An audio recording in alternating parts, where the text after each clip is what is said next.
Bonjour et bienvenue dans ce plateau spécial 8 mars et deuxième édition. Le 8 mars de chaque année, le monde célèbre la Journée internationale de droits des femmes. Et pour cette année 2023, le thème retenu est « Pour un monde digital inclusif, innovation et technologie pour l'égalité des sexes ». En République démocratique du Congo, 2023 est une année électorale. Ainsi, nous avons opté dans le cadre de cette journée de nous asseoir, de réfléchir sur les sujets liés au processus électoral en cours ici en République démocratique du Congo. Ainsi, nous allons essayer de vous proposer plusieurs panels avec différentes thématiques liées à cette actualité au pays de Félix Tshisekedi. Alors, à tous et à toutes, je vous souhaite le bienvenu dans ce plateau spécial. On va tout de suite commencer avec le premier panel. Nous allons essayer de faire d'abord une évaluation de ce qu'a été l'apport ou l'action de la femme, la participation de la femme congolaise dans les différentes institutions. Et pour ce faire, j'ai le plaisir de recevoir 3 femmes, 3 dames, 3 grandes personnalités de notre pays. J'invite pour ce faire Madame Marielle Mbikaï à me rejoindre ici.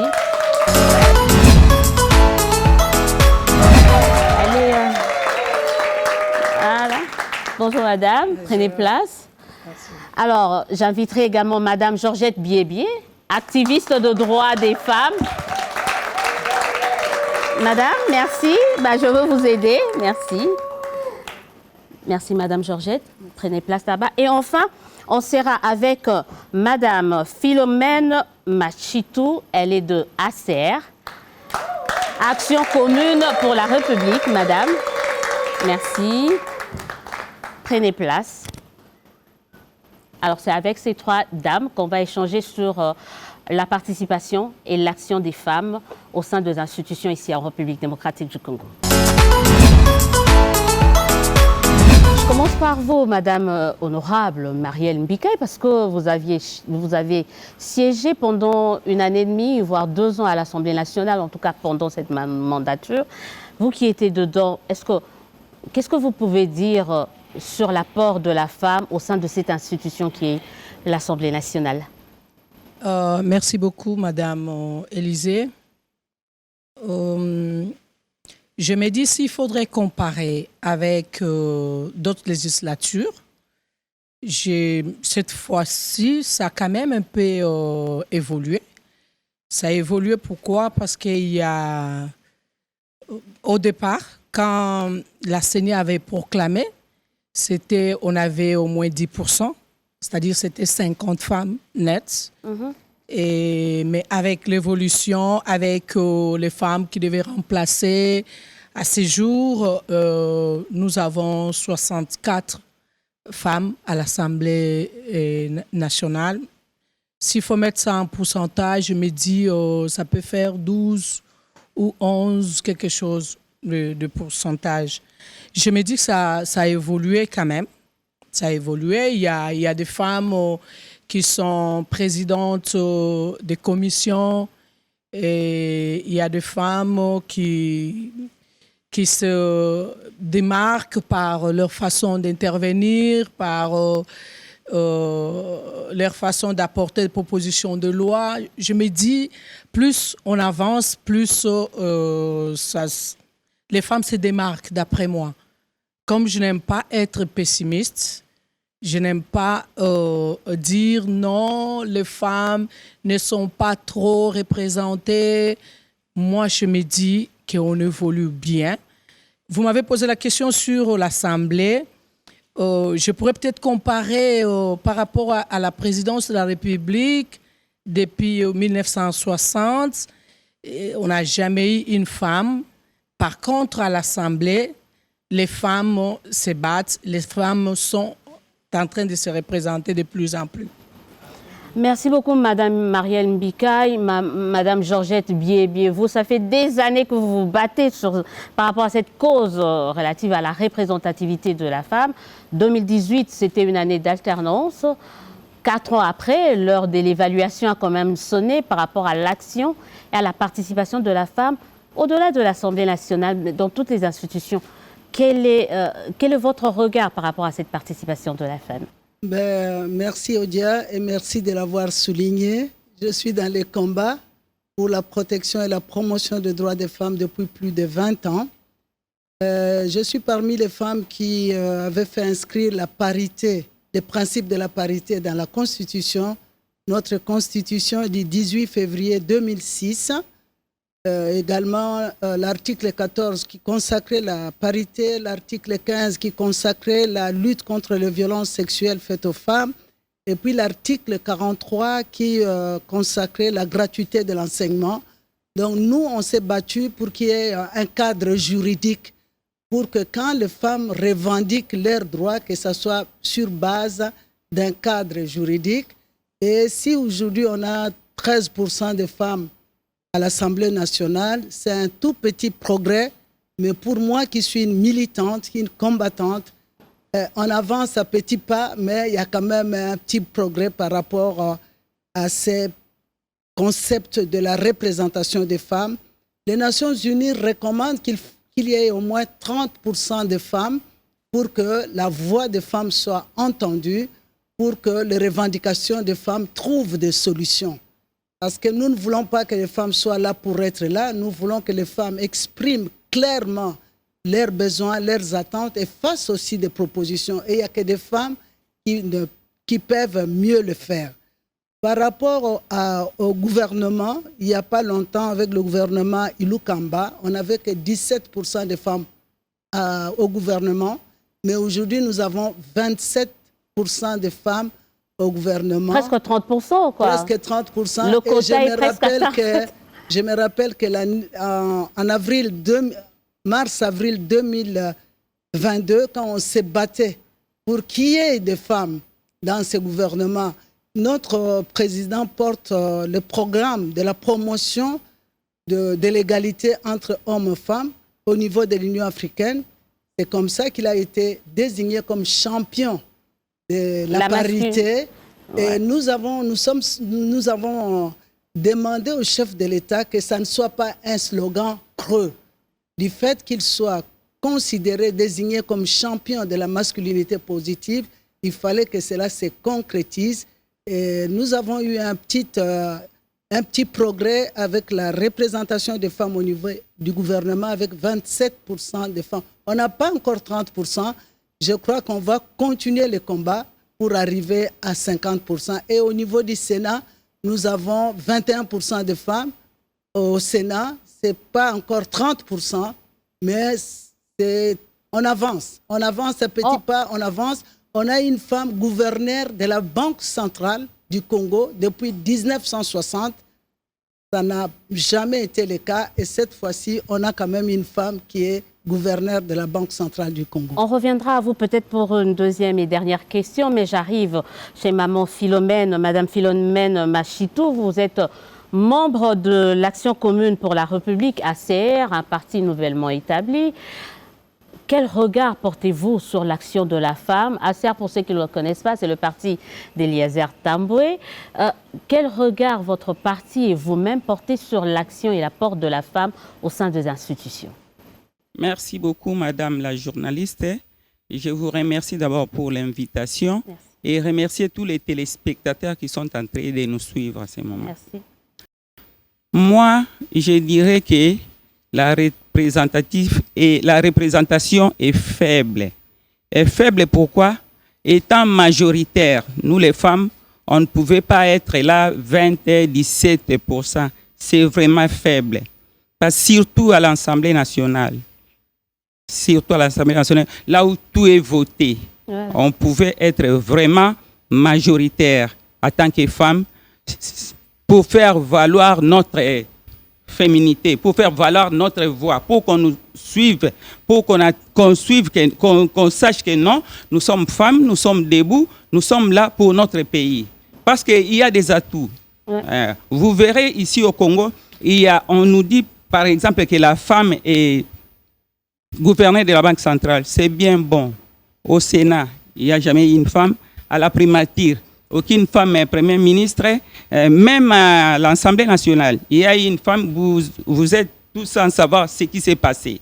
Donc moi, je dirais que c'est faible. C'est vraiment faible. Il faut qu'on fasse des efforts pour remonter parce que nous sommes majoritaires. Merci beaucoup, maman. Vous avez dit quelque chose, Madame Philomène Machitou, vous avez dit quelque chose de très important. Et dans cette émission, il y aura un panel consacré à l'engagement politique de la femme. Comment faire pour que cette femme soit mieux représentée. Rapidement, une deuxième et dernière question. On dit on est là, Madame Marielle Mbikaï, honorable Mbikaï. Quelle est cette femme qui vous a marqué, qui peut aujourd'hui servir d'exemple pour dire qu'il faut voter encore les femmes lors des prochaines élections? Parce que les gens nous reprochent en disant qu'elles sont là. Celles qui sont là, elles ne font rien. Moi, je me dis sans contredire les gens qui disent que les femmes sont majoritaires et devraient être très nombreuses dans des institutions, mais que non. Parce que les femmes peuvent être majoritaires, mais ils ont choisi, par exemple, le commerce, par exemple. Elles sont majoritaires en commerce actuellement. Et puis, dans des entreprises publiques, elles sont là. C'est seulement question de voir, est-ce que les femmes sont plus engagées en politique? Parce qu'une chose est de réclamer des postes en politique, mais une autre en est d'être engagée en politique. Loin de moi l'envie de condamner les femmes. Vous voyez, madame? Alors, ce qui est là, c'est quoi? Ce qui est là, c'est qu'il faudrait d'abord que les femmes s'engagent en politique. Présentement, nous sommes pendant le recrutement des candidats dans différents partis politiques. Mais vous verrez à peine 2 sur 500 candidats que vous devez aligner, à peine 2, 3, 4, 5, 10 femmes qui s'alignent, Madame Odette. Donc je me dis, il faudrait que les femmes s'engagent d'abord en politique. Et aussi, je me dis aussi que si peut-être les femmes ne s'engagent pas trop, parce que quand on descend, quand on fait des descentes, les femmes disent en politique, ils ont peur, il y a le poison, on s'entretue là-bas, il n'y a pas de sérieux, c'est le mensonge, alors que les mensonges ne manquent nulle part, le poison actuellement ne manque nulle part, c'est même dans des églises. Alors, ce qui est vrai pour le moment, c'est que une chose est que l'ONU Femmes ou l'ONU en général soutiennent les femmes théoriquement, mais il faudrait aussi qu'ils pensent à soutenir les femmes sur le plan financier, quoi. Il faut pas se gêner. Les femmes n'ont pas d'argent. Ils n'ont pas assez d'argent pour s'engager en politique. Chez nous, en politique, tout, c'est l'argent. Qu'est-ce que vous allez faire pour que vous pouvez avoir une base? Mais comment vous allez battre campagne chez nous ici? Comment vous allez battre campagne? Ça demande moyens. Il y a aussi ça. Les femmes sont très intelligentes, mais il y a une chose qu'on devait faire pour qu'elles puissent se retrouver, si pas majoritaires, parce qu'ils ne se sont pas engagés, sont pas majoritaires à s'engager, mais dis-moi, avec un pourcentage un tout petit peu élevé. Et un tout petit peu élevé, Madame Georgette Biébié, la visibilité de la femme est quasi inexistante, diront certains. Dans les institutions, elles sont là. On a par exemple une femme vice-première ministre. Mais qu'est-ce qu'on peut retenir déjà? Elles sont peut-être pas majoritaires dans les institutions, mais qu'est-ce qu'on peut déjà retenir de celles qui sont là comme action pour faire en sorte qu'il y ait d'autres, qu'on puisse leur faire confiance à l'avenir, Madame Georgette? Les femmes sont là, effectivement. Nous nous battons pour que les femmes soient là, mais nous nous battons également pour qu'on prenne des femmes compétentes, qu'on prenne des femmes qui ont l'expertise. Et là, je suis tout à fait à l'aise pour parler de Madame la députée nationale Christelle Vanga, qui est la présidente d'une commission genre, famille et enfants. Je pense qu'elle conduit très bien cette commission genre, famille et enfants. Madame Solange Masumbuku, qui est aussi une députée nationale, en tout cas on la voit sur terrain, elle se bat pour essayer de proposer des choses pour améliorer les conditions de vie des femmes. Madame Marie-Ange Lukiana, qui est la pionnière, qui porte le combat des femmes depuis longtemps, elle est également députée nationale et je pense qu'elle a su faire inscrire dans les budgets nationaux. Si aujourd'hui il y a des ONG féminines qui sont financées par le gouvernement congolais, c'est une action que Mme Marie-Ange Lukian a apportée au sein de notre hémicycle.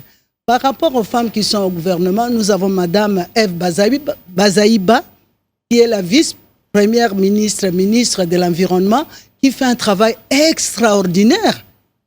C'est Mme Eve Bazaïba qui est en train de vendre le principe Congo, pays solution face au réchauffement climatique. Ce n'est pas une petite affaire, ce n'est pas une mince affaire. Quand on connaît la coalition internationale contre le Congo, essayer de faire passer ce principe, ce n'est pas une mince affaire. Et je pense que ce principe commence à être reconnu et à porter des fruits. Il y a Mme Rose Mutombo, qui est la ministre d'État, ministre de la Justice. Je pense que ce n'est pas facile. C'est la justice qui élève une nation. Mais dans cette nation où la corruption a été généralisée à tous les niveaux, je salue Mme Solange vous l'avez cité, on l'aura tout à l'heure. Qui vient de faire son entrée dans la salle. Et donc, moi je pense que elles ne sont pas nombreuses. Et comme l'a dit, ce n'est pas parce qu'on est femme, ce n'est pas parce qu'on est là, qu'on est suffisamment aguerri pour accomplir la tâche pour laquelle on est là. Il faut prendre les femmes en tenant compte de leurs compétences, de leur expertise. Et je pense qu'il y a quelques femmes qui se distinguent. De toute façon, dans cette mandature, je pense qu'il y a beaucoup de gens qui n'ont pas la compétence pour diriger ce pays. Je pense. On va terminer. Peut-être que ça fera l'objet d'un... On ne peut pas ressortir que les cas de femmes, il y a même beaucoup d'incompétents. Ouais. Pas que d'incompétentes d'ailleurs. Il y en a beaucoup. On trouve beaucoup d'incompétents. Donc, on ne peut pas attacher cet attribut qu'aux femmes. Il faudrait évaluer la participation politique de nos politiciens. Merci beaucoup, Madame Philomène Machitou de la Serre. C'est la même question.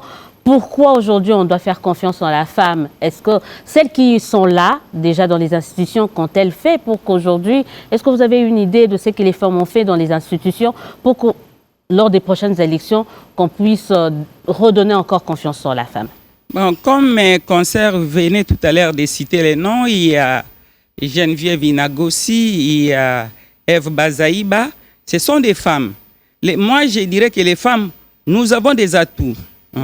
Comme madame vient de dire que peut-être les moyens nous manquent, mais nous avons des atouts. Nous devons nous lever. C'est pourquoi nous, à l'ACER, on s'est dit, il n'y a pas les ligues des femmes ni de jeunes. Nous travaillons tous en synergie.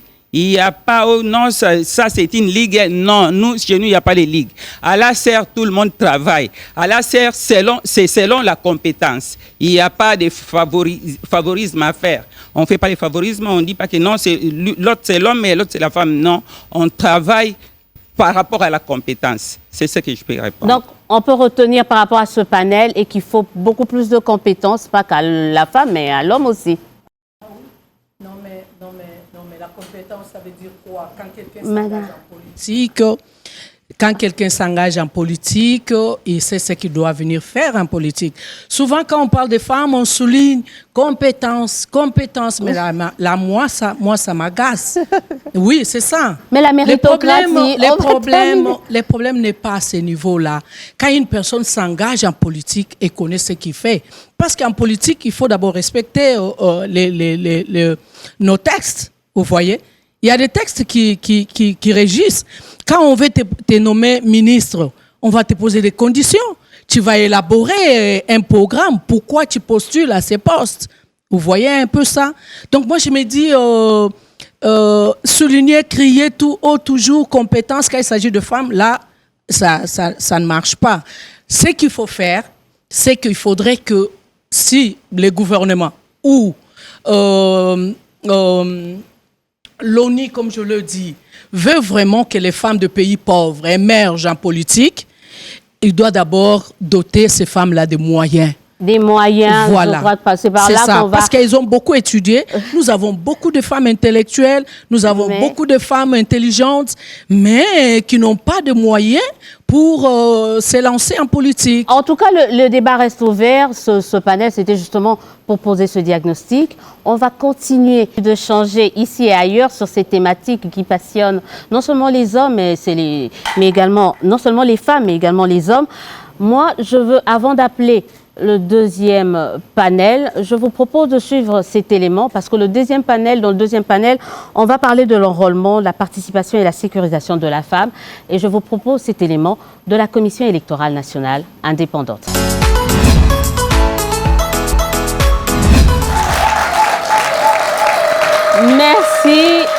Merci à vous et merci pour cet élément de la Commission électorale nationale indépendante. On a vu quand même le président de la CENI faire la ronde de quelques provinces de l'ère opérationnelle 2. Pour ceux qui ne le savent pas, l'ère opérationnelle 2 comprend les provinces de l'ex-Grand Katanga et l'ex-Grand Kasaï. Et ceci nous permet d'entamer notre deuxième panel axé sur justement le processus d'enrôlement, la sécurisation de ce processus, mais également la sécurisation de la femme. Et j'ai le plaisir de retrouver, on citait son nom tout à l'heure, l'honorable, la députée nationale Solange Masumbuko. Bonjour et bienvenue.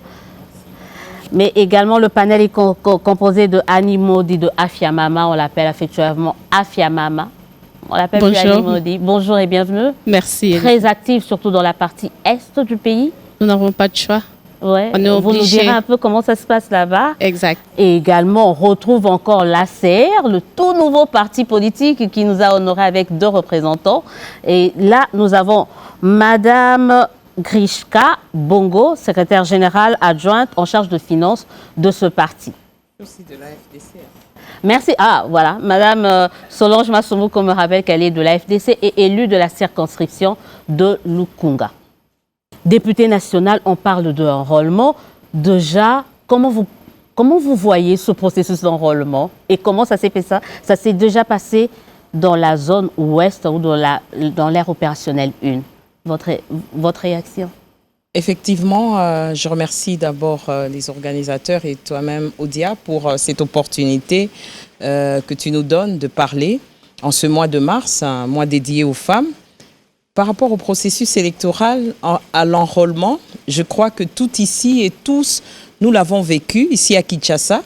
Vous le savez très bien, selon les chiffres que Madame la rapporteure a donnés, nous avons été totalement déçus de constater qu'il y a moins de femmes. Évidemment, là, ce sont des chiffres bruts.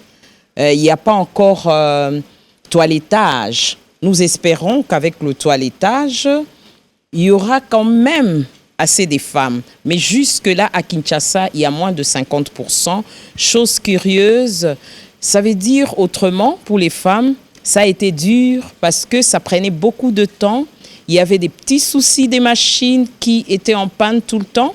Et aussi, les personnels n'étaient pas bien coachés parce qu'il arrivait dans certains sites, dans certains bureaux, où les opérateurs de saisie arrivaient après 9 heures, après 10 heures, quand il pleut, ils ne sont pas là. Et imaginez, la femme congolaise, elle vit au jour le jour.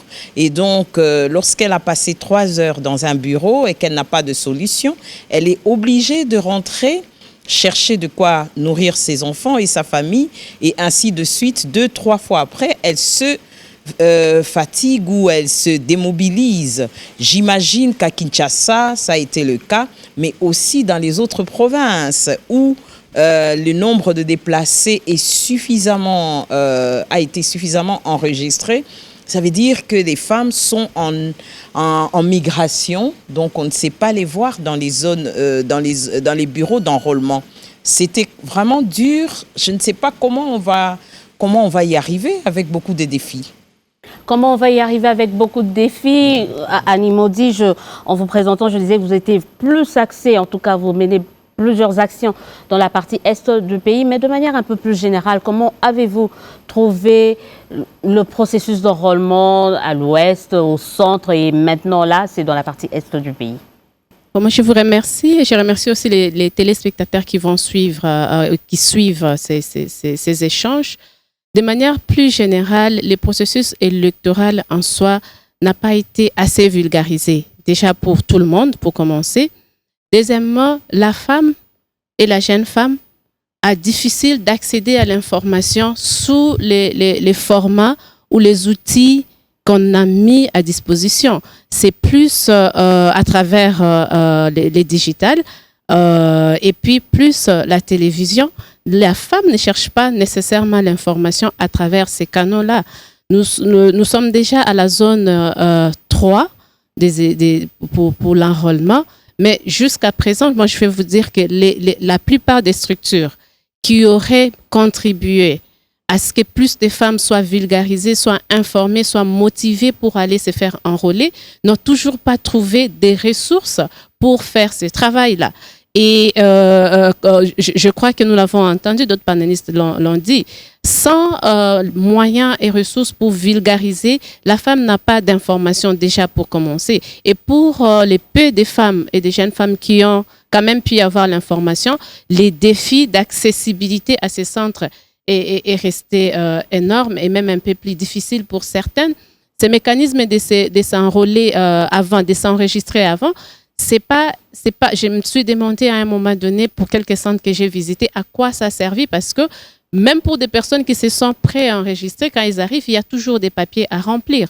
Tout ça, ça prenait du temps. Et parlant de l'Est maintenant, nous avons un sérieux problème que si ce n'est pas pris en charge maintenant, nous ne savons pas au moment des élections si et seulement si les communautés des déplacés et les femmes en particulier vont voter et vont voter où parce que... Mais on a prévu l'enrôlement dans les centres ou dans le camp de déplacement, en tout cas selon la CENI. Vous savez que moi-même, j'ai des équipes dans ces camps et moi-même, j'ai fait ces camps de déplacés. Quand une personne n'a pas à manger, n'a pas l'eau, n'a pas accès aux toilettes, vous pensez que sa priorité, c'est aller se faire enrôler? Non. Il y a d'autres besoins qu'il faut prendre pour encadrer ces processus d'enrôlement qui ne sont malheureusement pas mis en place pour que la femme, le jeune, des personnes vivant avec un handicap, nous n'en parlons pas beaucoup. Il y a un cadre de concertation genre et inclusion des personnes vivant avec handicap et des peuples autochtones. Mais en pratique, cette inclusivité-là, ça pose problème si les ressources ne sont pas mises à disposition, si les outils mis à disposition ne sont pas du tout adaptés. Et ajouter à cela la question des sécurisations. On va en parler parce que c'est vraiment une problématique pour moi. Je trouvais que c'était importante, mais je voulais qu'on parle d'abord de manière générale de cet enrôlement.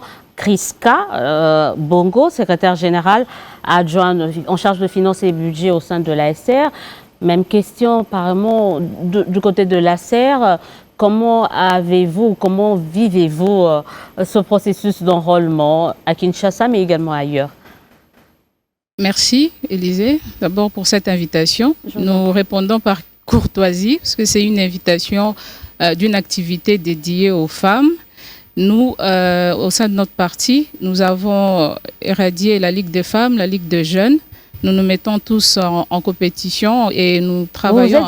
Vous êtes en train de vous appeler des capables? Oui, nous sommes capables, oui, parce que en chacun de nous, nous avons du potentiel à offrir, que ce soit hommes et femmes, selon ce que nous pouvons offrir, et dans le but du développement, dans le but de faire évoluer la société, c'est ce que nous faisons, car c'est un débat déjà révolu. Nous pensons beaucoup plus à qu'est-ce que nous pouvons faire, qu'est-ce qui a été fait bien que nous pouvons faire mieux, ou qu'est-ce qui n'a pas encore été fait que nous pouvons faire dans le but d'améliorer nos conditions. Et parlant de l'enrôlement, les gens sont suffisamment informés parce que au-delà des réseaux sociaux, au-delà des médias, il y a aussi l'enrôlement de ceux qui s'appellent leaders qui se font tambour battant, trompette. Et voilà, les gens sont informés d'une certaine façon. Quand un leader va s'enrôler, se fait accompagner, mais on voit plus des hommes. Voilà, et c'est une façon de sensibiliser parce que généralement, le message qui suit, c'est l'appel à l'enrôlement. On invite la masse, allez vous faire enrôler, hommes, femmes, les mamans, participez. Il y a des structures d'accompagnement des femmes aussi qui en parlent d'une manière ou d'une autre dans les marchés. On en parle. et seulement les gens sont déçus. La déception par rapport à la gestion antérieure qui ne motive pas, qui ne donne pas le courage. Et certaines personnes prennent déjà la position pour dire je vais aller perdre, je vais recevoir un bassin, un pagne, un t-shirt, une casquette. Et puis après, quand je vais poser mon problème, ça ne va pas arriver de l'autre côté. Donc, une déception par rapport que ce soit aux candidats hommes, que ce soit aux candidates. C'était, au fait, la même répercussion. Voilà. Donc voilà. Mais on vous pointe un peu du doigt, c'est-à-dire vous, Madame Solange Masumbuko, vous avez contribué à démobiliser les gens pour qu'ils ne puissent pas s'enrôler. Vous, les actuels députés, vous qui dirigez actuellement le pays, donc vous êtes un peu l'une des causes de ce fiasco auquel on assiste aujourd'hui. Non, du tout. Moi, je crois que si on se rappelle très bien, j'étais la seule élue qui est allée voir la CENI, c'était au mois d'août, en septembre, pour en savoir davantage. Ça veut dire pour dire à la population qu'est-ce qui se passe, comment ça se prépare. Et c'est à moi qu'il a dit que l'enrôlement devrait commencer en décembre. Et voilà, l'enrôlement a commencé à décembre. Moi, par contre, je dis, mon approche est celui de mon parti, l'AFDC. Je suis le rapporteur du groupe parlementaire AFDCA au Parlement.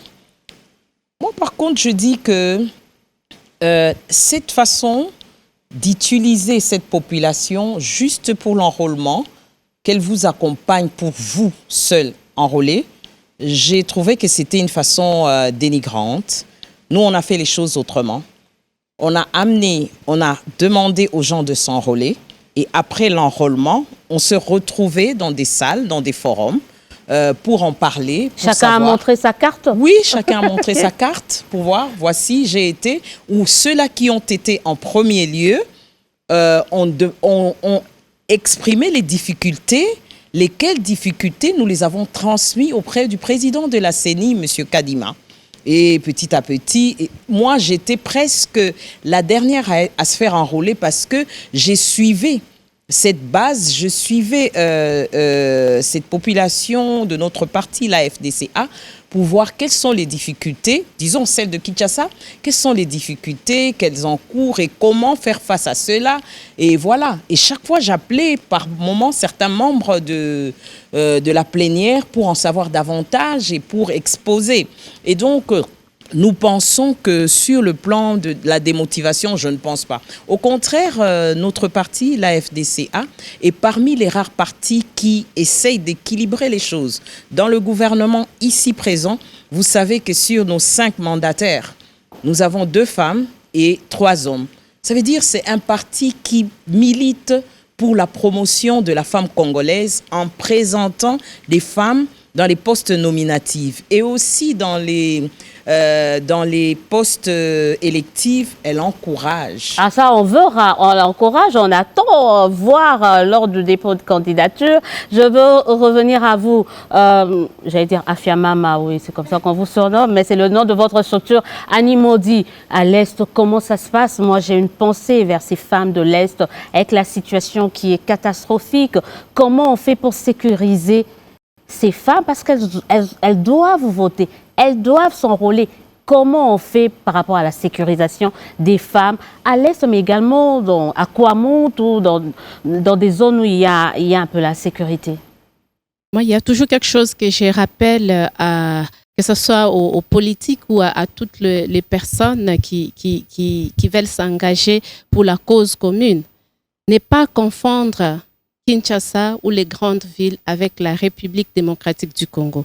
C'est extrêmement important parce que on peut penser que l'information telle qu'on voit circuler à Kinshasa, c'est ça les cas pour toute la République démocratique du Congo.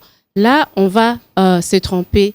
Et deuxièmement, on doit se rappeler que la majorité de la population, d'ailleurs même les femmes, sont à l'intérieur du pays, pas nécessairement à Kinshasa.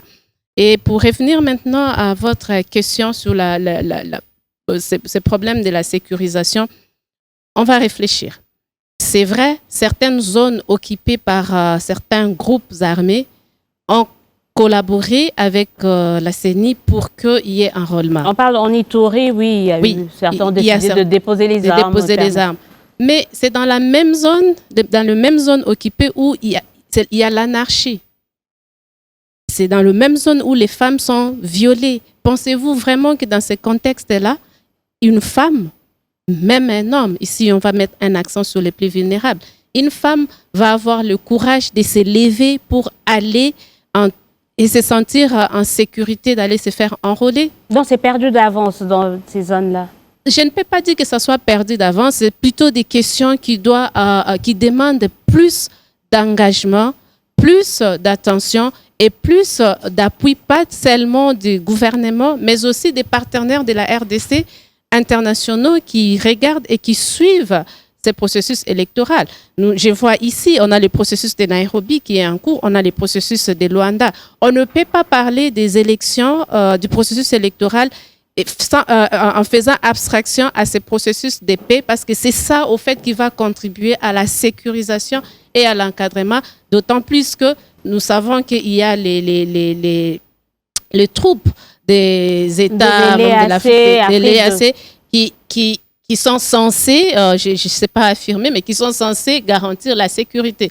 Donc, la question de sécurisation est très importante, mais ça reste flou. Les gens ne se sentent pas en sécurité dans ces zones-là d'aller exercer leurs droits civiques. Madame Kriska Bongo de la CER, par rapport à la sécurisation, elle a parlé, elle a dit que Kinshasa n'est pas à la RDC, mais on trouve quand même des poches d'insécurité aussi à Kinshasa. Est-ce que cela a milité pour qu'il y ait moins de femmes enrôlées dans la partie ouest, carrément, où ça semble être plutôt calme, où c'est la femme qui se dit ça ne sert à rien, que je reste à la maison, parce que de toutes les façons, mes déshydratants ne vont pas être pris en compte? Bon, à cette question, je dirais que le contexte n'est pas le même, hein, parce que à l'Est, il est impératif pour le chef de l'État de trouver une solution. Nous ne pouvons pas aller non plus aux élections dans cette situation.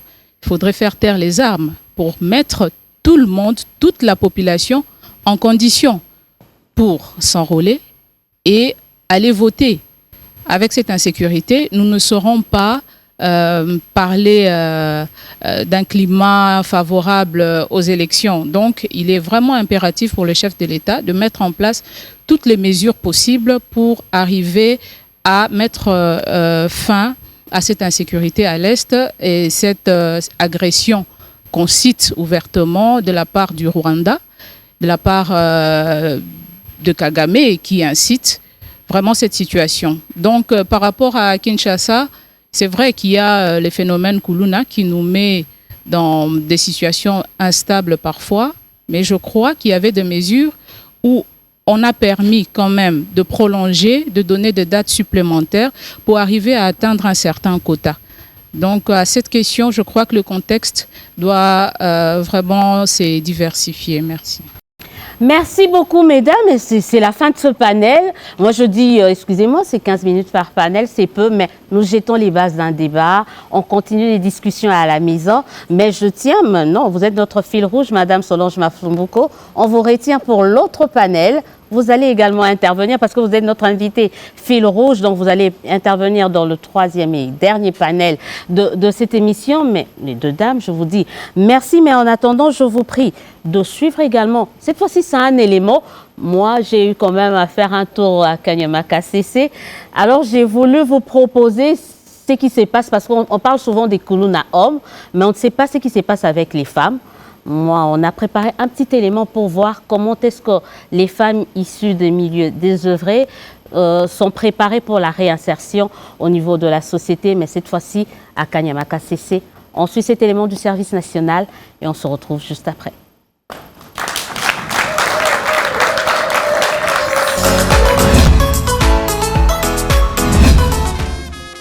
Ces jeunes du Kasaï central peuvent chanter et danser.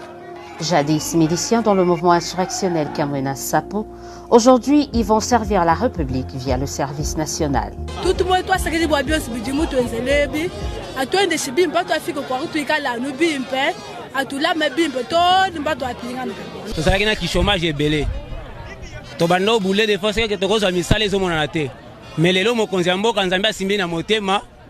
asali de façon que toza na service national de tozokumisa nzambe après tozopesa na mokonzi ya mboka matondo mingi mpona mosala basali na kati ya mboka kananga.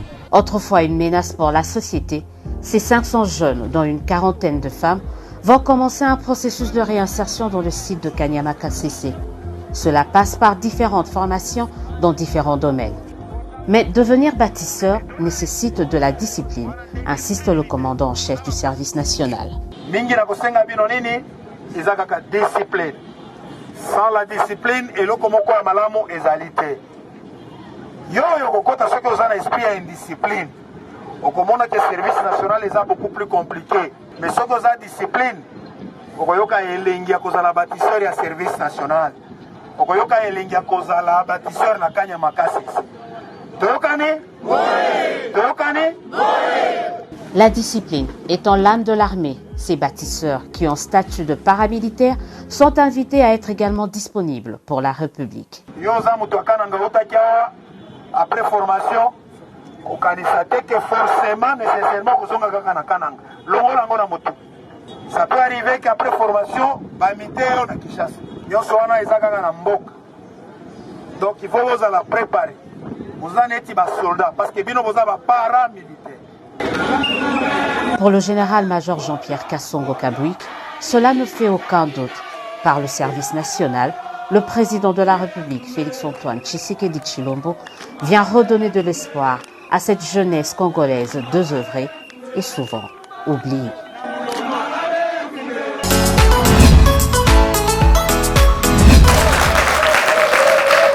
De retour et merci à toutes les femmes qui sont là, qui ont rehaussé leur présence dans le cadre de cette émission. Vous venez là de suivre l'engagement de ces jeunes filles, femmes Kuluna dans le service national, au service de la nation. On tenait à vous proposer quand même ces images de ce qu'elles font et de ce qu'elles sont devenues, de ce qu'elles sont en train de faire pour se réinsérer au sein de la société. Et ceci nous permet de parler de notre troisième panel qui est l'engagement politique de la femme ici en République démocratique du Congo. Nous avons évalué l'apport de la femme au sein des institutions. Nous avons parlé du processus d'enrôlement, mais cette fois-ci, qu'est-ce qu'on fait pour booster, pour pousser cette femme à s'engager politiquement? Elles sont trop nombreuses dans la société civile, mais comment faire pour qu'elles viennent en politique? Madame Asumbuko, honorable députée, vous êtes notre invitée fil rouge, députée nationale, élue de la circonscription de Lukunga, cadre de l'AFDC, le parti du président du Sénat, Modeste Bahati. La question elle est simple, engagement politique. Est-ce que l'engagement politique de la femme est fort ici en République démocratique du Congo? Je dois avouer que de plus en plus, on sent les femmes engagées, mais les résultats, il est encore décevant. Et il faut bien un transfert de compétences intergénérationnelles.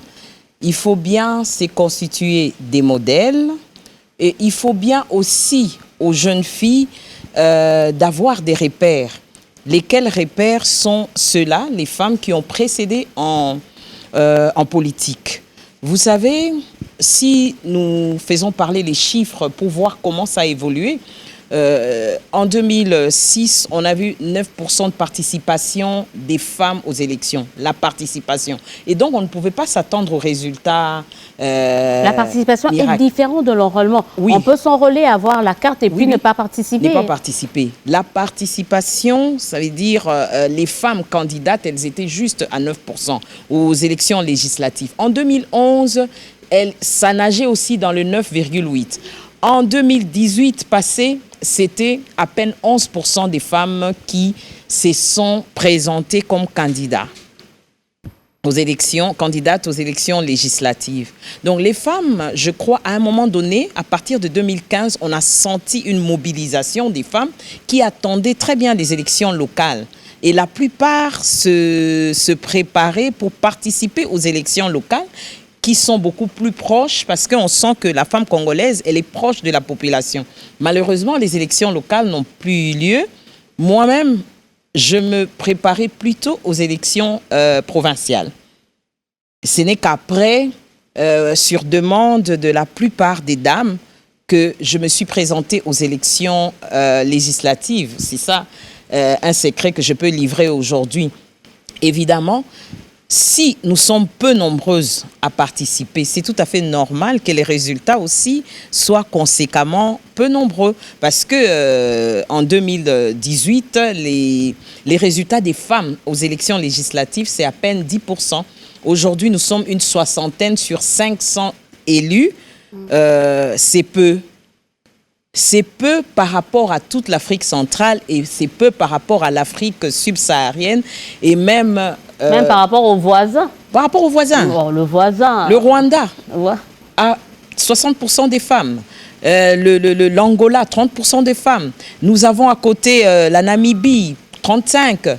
Nous avons aussi quel pays à côté là déjà? Brazzaville fait des efforts. Et nous avons aussi le Burundi et l'Ouganda. C'est déjà plus de 35% des femmes participantes aux décisions, donc aux élections, qui participent et qui sont en fait actives dans les institutions.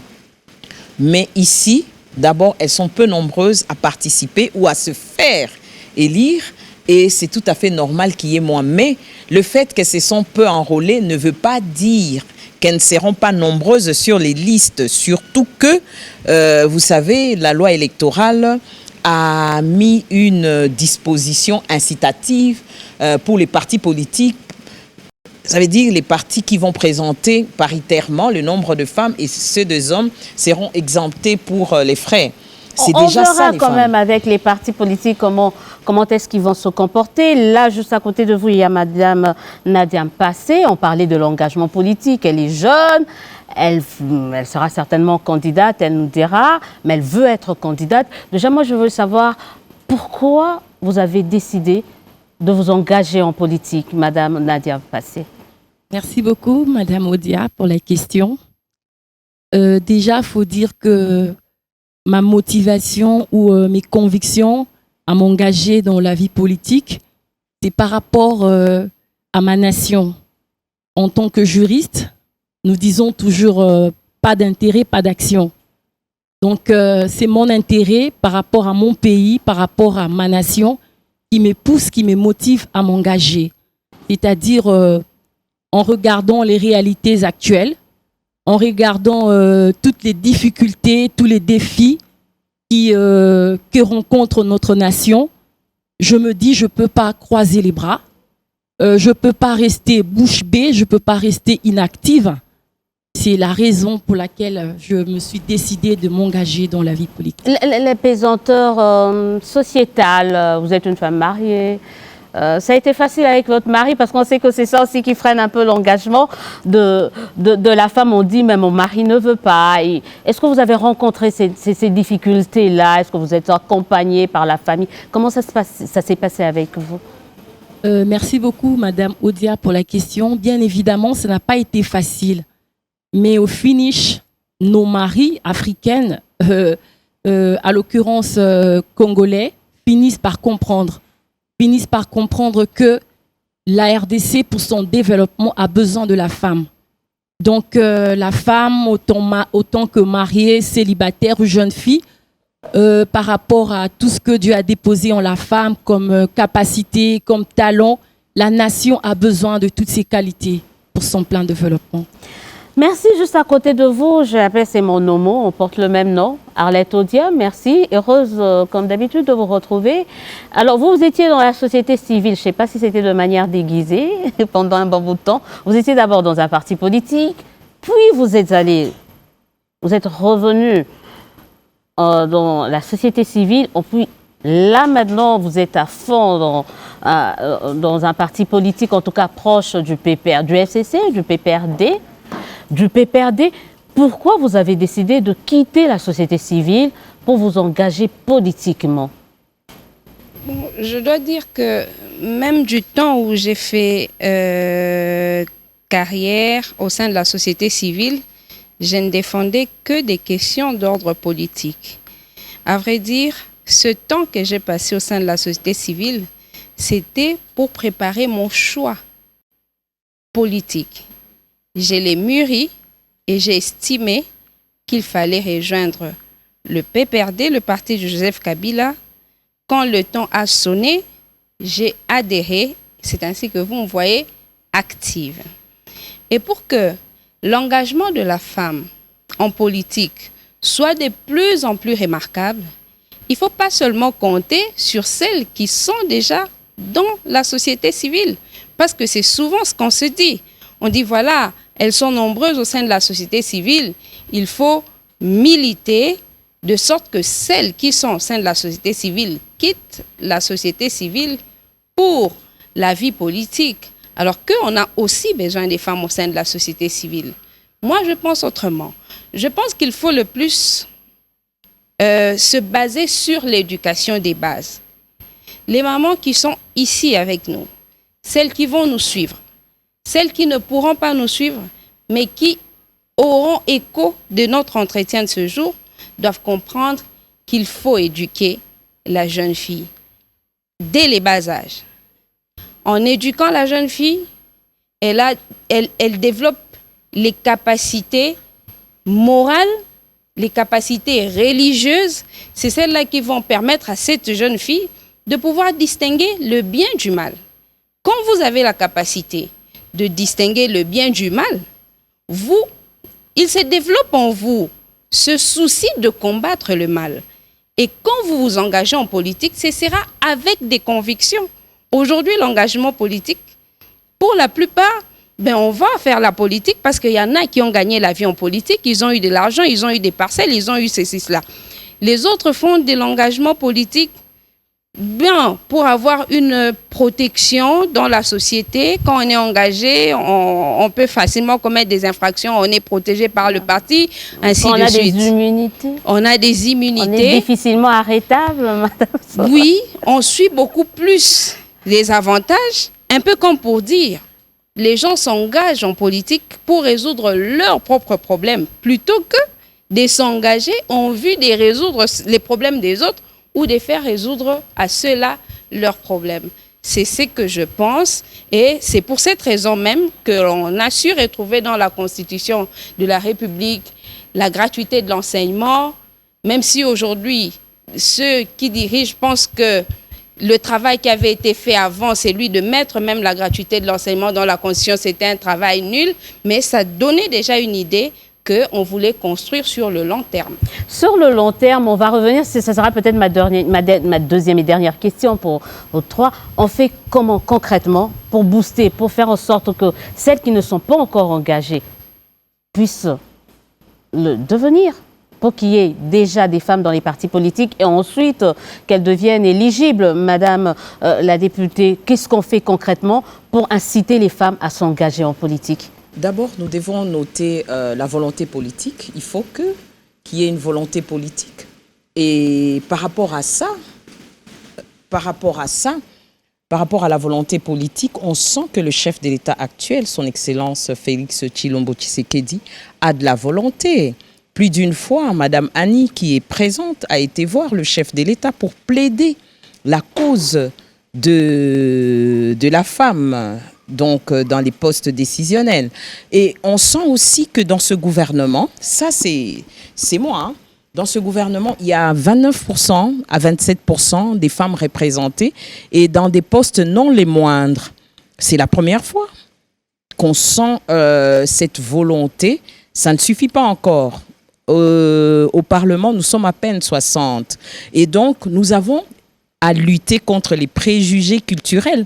Parce que culturellement, la femme est appelée à éduquer, ce n'est pas mal, à rester à la maison, à rester plus dans son rôle reproductif. Et nous avons aussi au niveau des partis politiques les pesanteurs, parce que les postes décisionnels et les postes nominatifs, ce sont les partis qui présentent les femmes.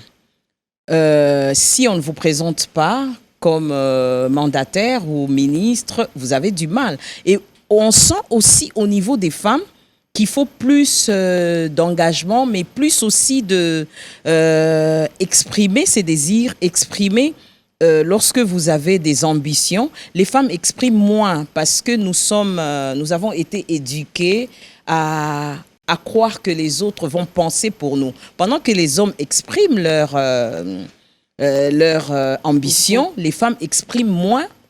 Pourtant, elles sont compétentes. Moi, je crois que nous devons aussi maximiser sur les lois qui existent. Nous avons une très bonne loi. Nous avons l'article 14. Nous avons la loi sur la parité. Nous avons la loi électorale qui est perfectible.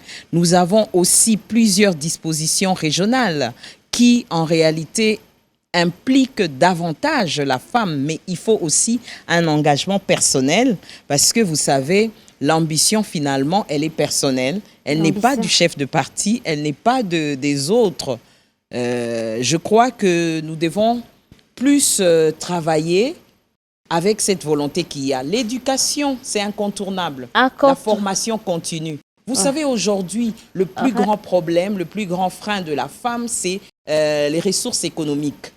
Et combien d'argent nous manquons ou nous perdons parce que la femme n'accède pas au numérique et encore moins à la digitalisation de tout ce qu'elle peut faire. On parle de ça tout à l'heure dans le 4e et dernier panel. On a parlé de moyens justement qui manquaient à la femme.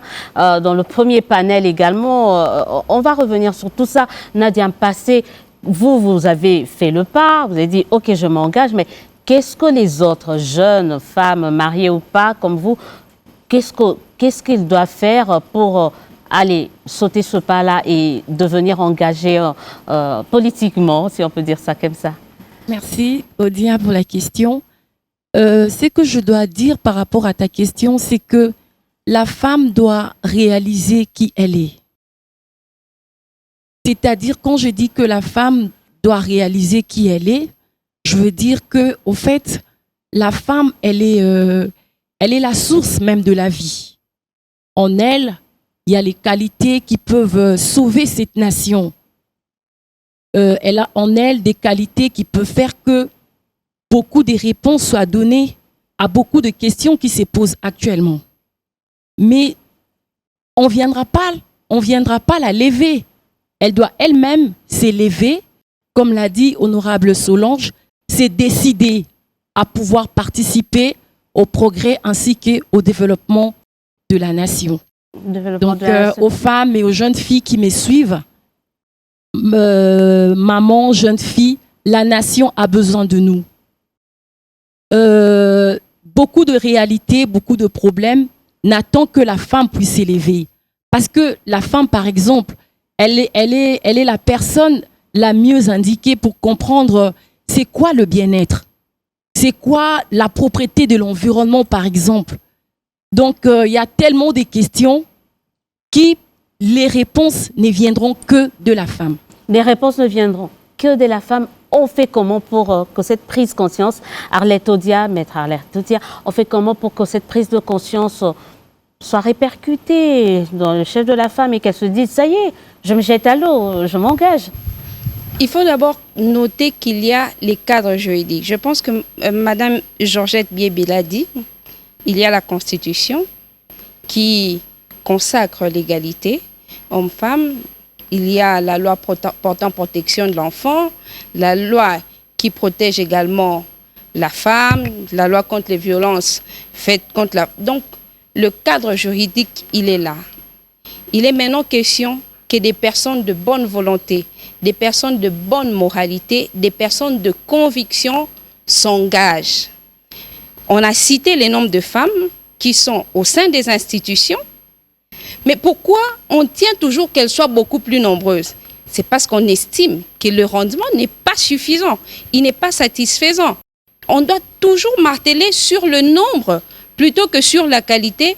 Je pense qu'on devrait faire l'inverse. Et parlons du nombre. Il suffira pour nous d'éduquer convenablement nos enfants. On ne leur dira pas de faire la politique. Ils la feront par eux-mêmes. Parce qu'ils se rendront compte que dans notre société, il y a quelque chose qui ne va pas. Nous devons nous lever. Savoir faire la part de choses entre ce qui est bon et ce qui est mauvais. La responsabilité de l'homme politique, pour ma part, c'est que nous devons arriver à faire comprendre aux gens que l'adversité en politique n'est pas l'inimitié. Aujourd'hui, vous rencontrez quelqu'un qui vous dit « je suis dans l'opposition politique », mais tout de suite, on vous étiquette que vous êtes contre le pouvoir, vous êtes contre le président de la République, parce que c'est comme ça que c'est ancré dans notre mentalité. Il faudrait que les gens choisissent librement d'être dans la société civile ou dans la vie politique, qu'ils choisissent librement d'être dans l'opposition ou au pouvoir et de se sentir à l'aise de défendre leurs convictions pour l'intérêt de la nation. Et c'est d'ailleurs ça le bon côté, si on peut dire ça, de la démocratie, c'est ça. Être libre de faire son choix et ses choix, voilà, d'être libre de soutenir tel ou tel, d'élever telle ou telle autre option. Mais mesdames, merci d'avoir participé à ce panel. Je retiens encore notre fil rouge de cette émission, ce plateau spécial. Je remercie Maître Arlette Odia. Je remercie Madame Nadia Passé. On se retrouve tout à l'heure et tout de suite nous recevons le tout dernier panel. Et cette fois-ci, on parlera justement de comment est-ce que la digitalisation peut booster, peut permettre à ce que la femme puisse mieux mener sa campagne et ainsi avoir plus de femmes lors des prochaines élections. À tout à l'heure.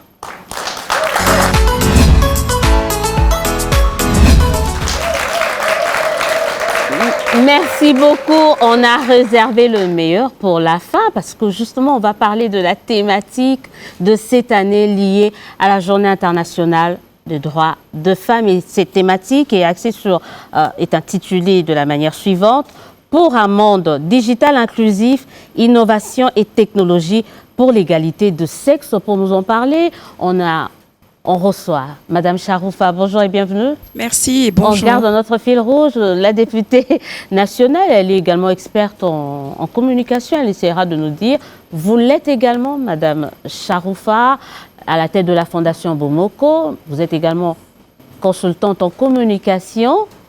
Exactement. J'ai plusieurs casquettes, mais aujourd'hui, je porterai la casquette d'experte en communication, car détenant une maîtrise internationale en communication 360 degrés, des entreprises tout comme des personnes publiques ou politiques. 360 degrés, c'est-à-dire? 360 degrés, c'est un terme que nous utilisons pour couvrir au fait tout l'aspect de la communication en passant par les différents métiers qui le constituent, du journalisme à l'écriture, au façonnage de la perception, au modelage de l'image et tous les autres métiers qui en découlent. Alors, qu'est-ce que la digitalisation a apporté dans vos entreprises? Parce que vous en avez tellement. Est-ce que ça a boosté? Quel a été l'apport de la digitalisation du numérique dans l'éclosion de vos entreprises? Alors, j'ai une petite anecdote parce que beaucoup de personnes qui me suivent ont certainement d'abord vu ma page Twitter ou l'inverse. Donc, c'était soit la télé ou le digital. Je suis la preuve éloquente que le monde, aujourd'hui, qui s'accélère, fonctionne par le digital. Aujourd'hui, on parle même de la e-réputation, donc la réputation numérique, ou encore la e-diplomatie qui se passe dans le monde internationalement. Pour mon cas, le digital a permis de donner une plus grande portée au combat que je mène au niveau social dans la lutte contre le cancer. Ça m'a permis d'atteindre les malades qui n'ont pas de moyens financiers ou de transport pour venir vers nous. Ils arrivaient par des simples publications sur les réseaux sociaux à nous joindre et nous allions vers eux. En termes de commerce, parce que j'ai aussi un volet commercial, le digital m'a permis d'aller vers mes clients, d'atteindre encore beaucoup plus de monde et de pouvoir également m'inspirer de ce qui se passe à l'extérieur du pays, que ce soit en Afrique ou dans le monde en général. Mais elles sont très peu, ces femmes qui aujourd'hui utilisent les digitales. On parlait tout à l'heure, je crois, dans le premier panel, le deuxième, c'est-à-dire la CENI a essayé d'innover et que pour certains ça a marché, pour d'autres pas. Comment expliquer le fait qu'il y ait très peu de femmes qui s'intéressent au numérique, digital? Non, on se suit sur Twitter, on se connaît, mais il y a pas beaucoup de femmes. Déjà, pour revenir sur l'application de la CENI, je crois que je fais partie des premiers comptes Twitter à avoir soutenu d'une manière vraiment ouverte cette application parce que personnellement, elle m'a aidée à m'enrôler. Et j'en ai fait la promotion au point où les personnes s'imaginaient peut-être que j'étais même affiliée à la CENI, mais non, je faisais juste la promotion de cette numérisation. Vous avez essayé, vous avez vu que ça marchait? J'ai essayé, c'était facile. J'ai essayé également de sensibiliser autour de moi et je peux vous assurer que j'ai eu des bons retours. Bon, c'est vrai que dans tous les cas, il y a toujours des bons et des mauvais témoignages. Mais moi, je préfère me focaliser sur ce qui a marché.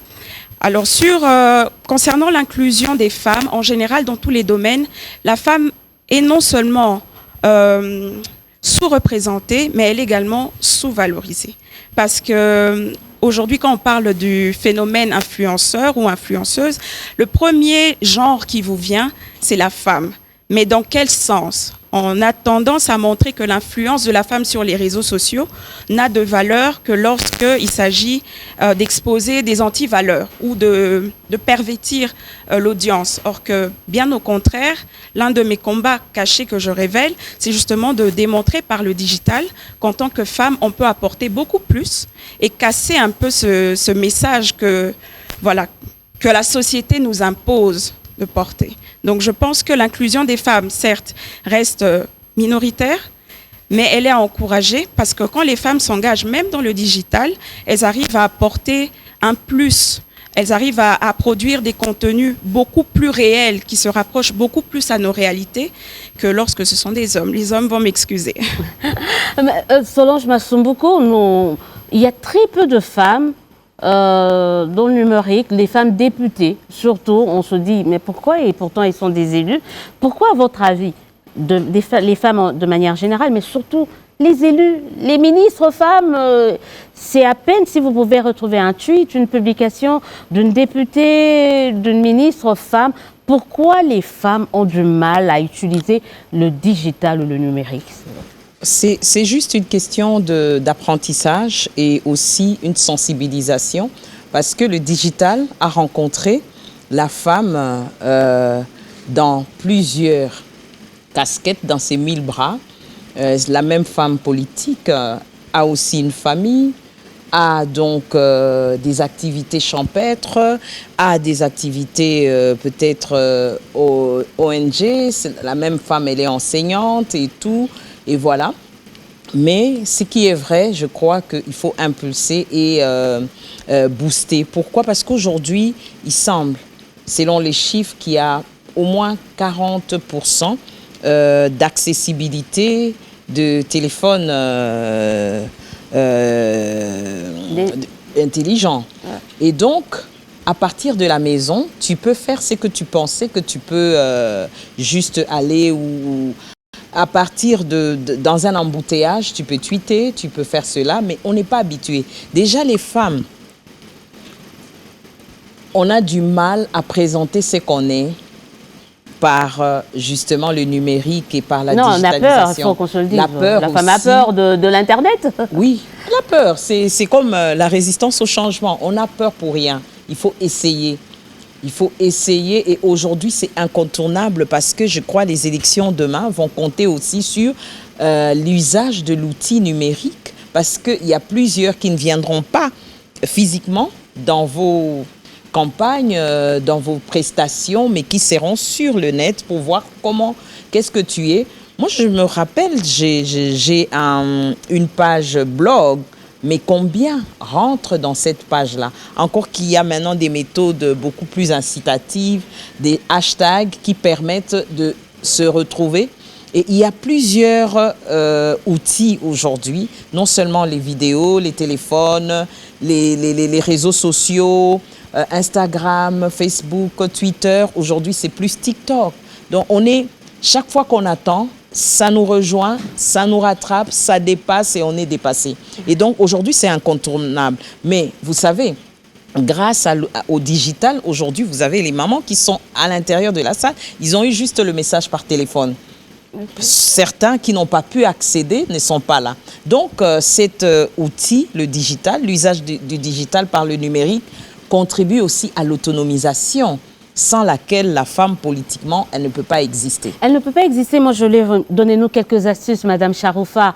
Comment est-ce que, parce qu'aujourd'hui, on parle des élections, on parle des élections, on veut, faut pas qu'on se leurre, on veut qu'il y ait beaucoup de femmes à l'Assemblée nationale en 2024. On veut qu'il y ait beaucoup de femmes ministres, mais on reste d'abord dans le domaine des élections. Comment on fait comment le digital peut aider la femme à bien mener sa campagne et à toucher là où les médias traditionnels ne peuvent pas arriver? Moi, j'ai un secret et c'est le même secret que je partage à toutes les personnes.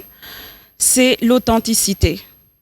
De la même manière que les campagnes se faisaient dans le temps, où on privilégiait la proximité, où on privilégiait le contact direct avec la population, eh ben c'est pareil dans le digital. Pour pouvoir marquer les esprits, pour pouvoir demeurer dans une certaine communauté, se faire suivre et se faire accompagner, il faut rester authentique. Et parfois, l'authenticité, pour que ce soit plus marqué dans le cadre politique pour une campagne, l'authenticité s'accompagne des actions concrètes sur terrain. Parce qu'il y a un côté avec la communication que plusieurs ignorent, c'est qu'on ne sait pas fabriquer des faits. Nous, les experts qui travaillons sur les images, nous avons besoin du concret. Parce que c'est à partir des actions réelles, à partir des activités avec des résultats palpables, votre communication ira de plus en plus, ce sera de plus en plus croissant et à votre bénéfice. Mais si de l'autre côté, vous faites une communication de maquillage ou de façade, il y a toujours un rattrapage qui va vous arriver et le retour ne sera pas aussi satisfaisant. Donc, je retiens 2 mots, l'authenticité et les actions concrètes. Donc, communiquer sur ce qui est factuel, vérifiable et palpable. Ben, merci, tout est dit. Alors, la stratégie, j'espère qu'à la maison, les dames et également les messieurs qui nous suivent ont écrit parce que je crois que la stratégie vaut également pour les hommes qui seront en campagne, même si on espère que les femmes seront beaucoup plus nombreuses à l'Assemblée nationale l'année prochaine, 2024.